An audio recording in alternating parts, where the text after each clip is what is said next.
D'accord, point sur le recyclage du filament. Ce n'est pas une vidéo sponsorisée, mais je dois vraiment féliciter Anycubic, car je pense qu'ils ont peut-être accidentellement créé l'imprimante parfaite pour imprimer du filament recyclé.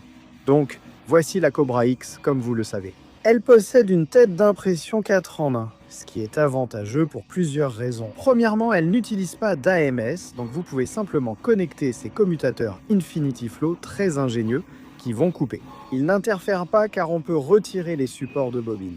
Mais deuxièmement, elle fait plutôt ça au lieu d'un AMS, qui devrait rétracter et perdre 1 mètre de filament. Elle fait en sorte que, si elle détecte que le filament est terminé, elle le recrache simplement par le haut. Maintenant, tu combines ça avec une buse améliorée de 0,8 mm. Très bonne calibration automatique du PA. Je veux dire, il y a un peu de fils ici, et tu peux voir que le filament s'est accroché à quelque chose. Mais je veux dire, c'est l'impression 3D entièrement recyclée la plus réussie que j'ai jamais vue.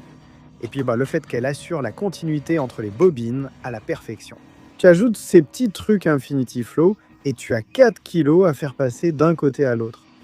Et tu sais, tu coupes juste les bosses, tu changes, tu continues. Et je veux dire, encore une fois, c'est du filament 100% recyclé. Alors ne le juge pas selon tes critères habituels, mais ça a vraiment l'air bien.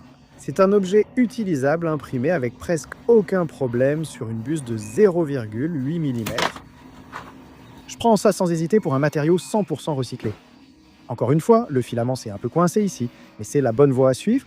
C'est la voie à suivre. Anycubic, c'est la voie à suivre.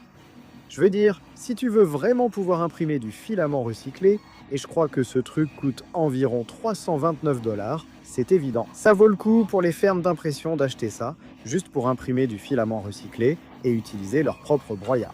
Si tu t'intéresses au filament recyclé, on a déjà fait environ 7 vidéos à ce sujet et on en fera probablement d'autres. Alors abonne-toi